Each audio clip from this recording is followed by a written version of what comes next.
En el video pasado hablaba de los Vengadores, los héroes más poderosos del planeta, y de cómo esta sigue siendo la obra maestra de Marvel, pero lastimosamente era cancelada por el malvado ratón. Ahora bien, en paralelo habrían otras joyitas, como la mítica espectacular Spider-Man, siendo mi adaptación favorita de la araña. Pero ¿qué me dicen de los otros héroes? ¿Qué me dicen del Cap, de Hulk, de la Avispa o de Tony? ¿Tuvieron sus propias series? O mejor dicho, ¿eran tan buenas? Sin más preámbulos, ¡empecemos!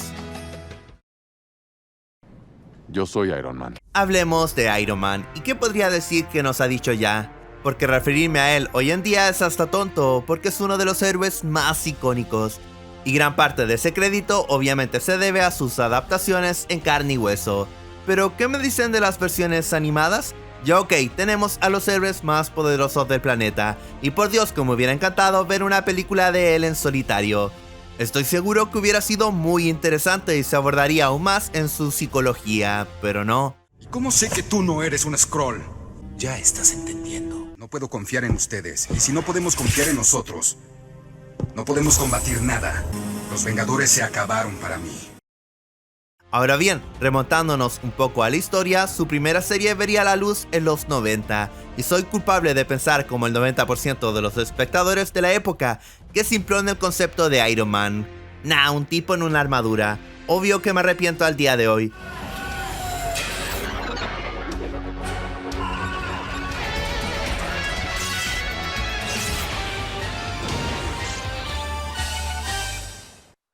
Pero no me pueden culpar, más aún si estaba compitiendo con los X-Men o con la serie animada de Spider-Man, verdaderos titanes. Ahora bien, la serie de cual les quiero hablar ya partiría con una gran ventaja, porque en la década del 2010 todos querían más y más de Marvel. Pero ¿qué pasa? Iron Man Aventuras de Hierro era algo bastante diferente de lo que estábamos acostumbrados, pero ¿por qué? Tranquilos, pues vamos por partes.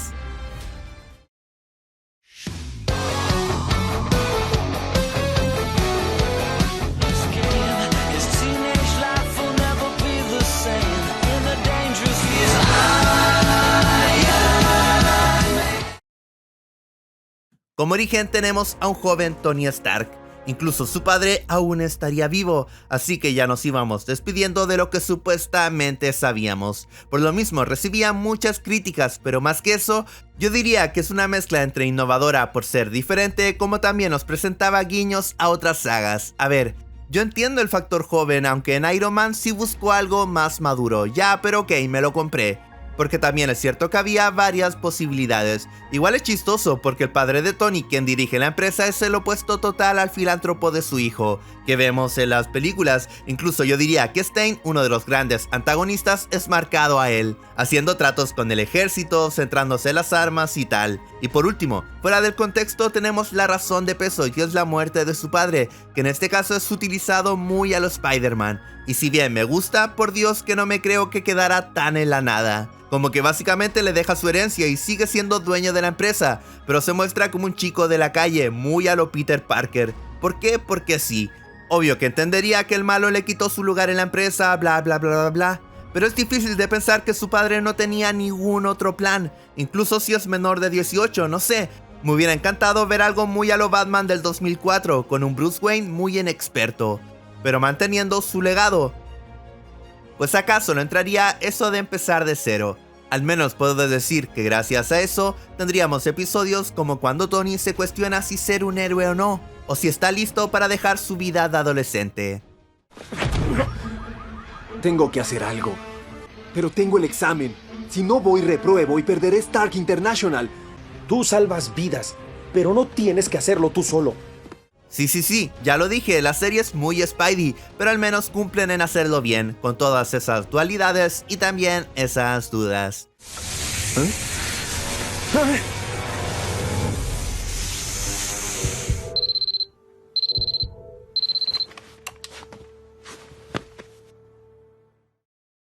Por otro lado, si nos enfocamos en el contexto de la misma, yo diría que me encanta el mundo que se crea, en el sentido que por ese tiempo Marvel ya era lo más mainstream que podía haber, entonces hablar de ciertos personajes era pan comido.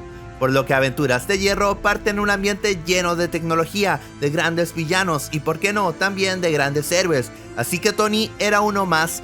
Y de verdad es un acierto, ya que gracias a las películas muchos tienen a Iron Man como el poseedor del monopolio de las Power Armor, y en este universo lleno de grandes mentes, por Dios que no me lo creo. Bueno, acá no pasa, porque hay cientos de facciones con armamento similar y que rivalizan a más no poder con él, como que se roban los diseños o crean sus propios trajes, sumado a que el mismo protagonista tendría una evolución bestial en cuanto a invenciones se refiere, porque va creando armaduras en base a la experiencia y a lo que necesita, dándole mucho énfasis a cada una y no como en Iron Man 3 que vimos miles de diseños de juguete que duraban a lo más 2 segundos.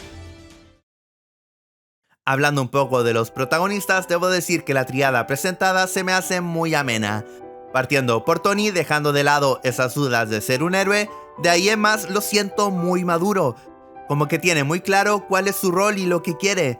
No sé, incluso su doblaje le da ese aire de que todo lo que sucede en verdad es serio. ¿Qué vas a hacer con esto? ¿Golpear a Stein? Sí, es justo lo que voy a hacer. Voy a sacarle la verdad a golpes. Y si hablamos de su ego sería una mala broma, porque este no existe acá. Es que de hecho, gracias a eso, como que cada episodio se siente importante e interesante, a pesar de que obviamente hay relleno. Por otro lado, War Machine es un gran aliado, compitiendo incluso de tú a tú en términos de inteligencia con su amigo. Aún así agradezco que no se nerfeara a Tony en este apartado, y se mostrara desde el vamos por lo que es un cerebrito. Que les tengo una sorpresa. Gracias por avisar, genio. No hay de qué. Y por último, Pepper puede ser irritante al inicio, eso no lo niego, pero me encanta que sea diferente, que se involucra a tal grado con los casos, que le guste Tony y que ella sea el apartado más común y corriente, por así decirlo. No sé, se crea un balance muy bueno entre los tres. Tony no responde mis llamadas. ¿Lo viste esta mañana? No estaba cuando desperté. ¿Estás bien? En cuanto a la historia como tal, está de más decir que se aparta considerablemente de otras, y como siempre en mi caso, siempre he valorado aún más los dramas personales que las grandes batallas épicas, pues acá se nos habla de cómo Tony quiere recuperar el legado de su padre, usurpado por su mano derecha.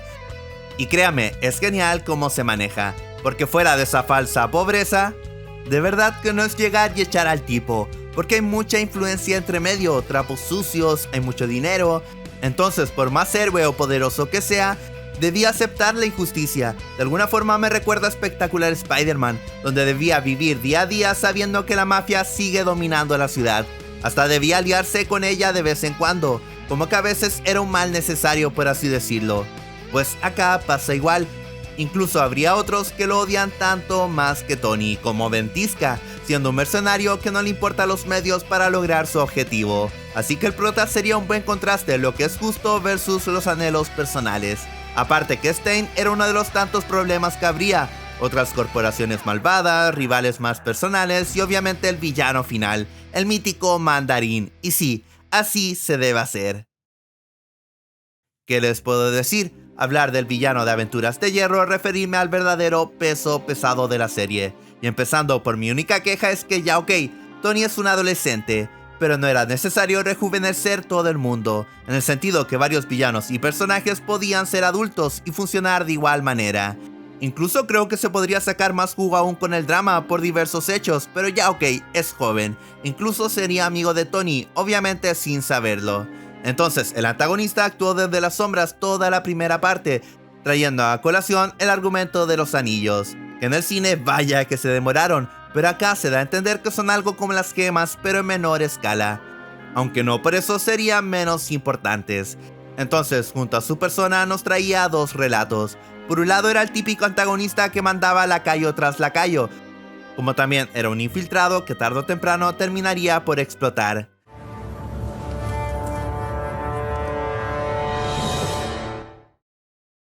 Hablando por temporadas, como ya es usual en este tipo de shows, la primera resultaba ser más experimental, teniendo muchos episodios de prueba para ver qué sucede o de lo que podría ser. Pero al menos puedo decir que lo del Mandarín y la muerte del padre de Tony siempre se mantiene, recordándonos a cada rato de cuál es la verdadera historia. Así que cuando se retomaba el relato central, vaya que brillaba. Y si me preguntan a mí, me quedo sin duda alguna con el cierre de la primera parte, donde el supuesto amigo hacía creer que era solo una víctima del mandarín, cuando no. Y wow, hasta el final mantenía esa mentira, donde buscaron varios anillos, lo consideraron parte del grupo y todo, por lo que estaría cargadísimo, lleno de revelaciones, lleno de traiciones, incluso el padre volvía a ser tema. Más aún cuando Stein, el supuesto villano del principio, no tuvo nada que ver, y eso me encanta, los matices entre las diversas facciones, como diciéndonos este tipo es malo pero no tanto, o mejor dicho, hay peores. Por último, gracias a Máquina de Guerra las cosas se iban equilibrando, y wow, qué gran entrada, o sea ya se iba construyendo un gran universo y me motivaba de sobremanera a ver la segunda parte, sobre todo porque el final era bastante agridulce, con el mandarín quedándose con los anillos, al fin y al cabo siendo el gran ganador del día. Incluso con el poder de los 5 anillos, aún no soy nada. Eran 10 anillos. El mandarín tenía 10 anillos Makluan. Antes de seguir con la historia central, debo decir que si hablamos del factor Marvel o de los personajes de renombre que existen, hay varias cosas interesantes. Por ejemplo, T'Challa me encanta, de cómo este es mucho más distante que la versión de los héroes más poderosos del planeta. Como que ahora hace todo lo que sea necesario por Wakanda y ni Iron Man se puede cruzar en ese camino. Por ejemplo, acá sí siento que vemos un personaje más adulto entre comillas, porque igual se vuelve a caracterizar como joven, pero a eso me refiero. Y Iron Man no se interpondrá en mi camino. Yo sé que Tony Stark es Iron Man y parece que ese es un secreto que preferirías mantener. Yo siempre puedo regresar a mi reino. Tony Stark no tendría dónde esconderse. O cómo no hablar de Hulk, que si bien es bastante cuadrado o repetitivo, agradezco que se relacionara con el grupo, incluso hasta el combate final. Pero si hay algo que genuinamente me pareció un acierto es la introducción del Doctor Doom. Y es que por sí solo, sin depender de sus archienemigos, nos dio un gran personaje, es sólido, que hasta incluso opacó al mandarín en su momento, me explico. Para los curtidos en el tema saben que este termina fundando su propia nación, por así decirlo. Bueno, acá ya la tiene y para el mundo no es tema, en el sentido que la reconocen, que lo tratan como un político y por más malo que sea, está por sobre Iron Man por ejemplo, así que me gusta esa realidad llena de grises, porque todos saben que es malvado, incluso Nick Fury lo sabe, pero si no hay pruebas todo debe seguir como siempre, no sé. No niego que me hubiera encantado que le diera más tiempo, y es que estoy seguro que si la serie continuaba, iba a ser uno de los grandes antagonistas, y obviamente los Cuatro Fantásticos tendrían que aparecer en algún momento. Será el fin. ¿Qué? Von Doom tiene inmunidad diplomática. Él vendrá con nosotros ahora, de vuelta a la feria. Por eso Nueva York se apagó. ¿Tienes pruebas, cabeza de metal? Pues... Ya volviendo a la historia y sumado al punto anterior, debo decir que no me convence del todo que el mandarín y el papá de Tony estén por su propio camino. Ya ok, te lo creo en 1 o 2 episodios, pero no así en casi toda la temporada. Y luego, cuando vuelve, queda como un pelele, porque Doom lo deja como un don nadie. Por un lado, obvio que me gusta, pero como ya lo decía, como salen 2 episodios, es un gran desperdicio. Incluso ya en el final, no es el antagonista de turno, no sé, creo que la segunda parte tiene mejores episodios por sí solo, pero una peor historia. Por ejemplo, el capítulo 2 es lo mejor que hay en toda la serie, diciéndonos qué es y quién es Iron Man, el valor que tiene su nombre y lo que está dispuesto a hacer por imponer justicia. Aún no acabamos, Iron Man. War Machine, ¿estás bien? Siento la cabeza como malvavisco en microondas. Pero luego vendrían diversos arcos con la Viuda Negra, con Chill, con otros villanos que quedarían en nada. Quizás es por el cierre abrupto, pero igual se siente muy en el aire. Y es que miren, el arco final es una invasión de una raza extraña, pero es muy rápido y con enemigos muy poco creíbles. Yo hubiera dejado al mandarín que limpiara su reputación, o ya que tienen a Doom, pues pónganlo. Y todo eso sumado que lamentablemente no hubo otra temporada. ¿Puedo decirte una cosa? Puedes. Oh, Tony. Todo el mundo sabe que somos superhéroes. ¿Qué hacemos ahora? En conclusión, creo que estamos en presencia de la mejor serie animada del personaje. Y de verdad me sorprende que pasara sin pena ni gloria. Es que en términos generales es bastante innovadora. Me gusta que sea diferente. Quizás no tanto el factor adolescente, pero aún así le daba su propio carácter, teniendo una tríada carismática con un Tony bastante serio, aún para su edad, que vaya que sorprende. Se nos presenta un mundo lleno de luces y sombras, donde ni el mejor de los héroes puede hacerle frente a todo. El tema de los anillos es algo fresco, sobre todo para la época. Me gusta que sea el contraste a la tecnología, porque el mandarín es un ser cargado con hechizos y Iron Man no lo es. Buena dualidad por lo demás. Y por último, qué pena que se canceló y justo en ese momento, porque la segunda parte quizás no sea la mejor, pero sí nos dejaba miles de arcos en paralelo, que la viuda con Chill, que el Doctor Doom, que las posibilidades de volver a T'Challa, que el Vibranium y así varias cosas.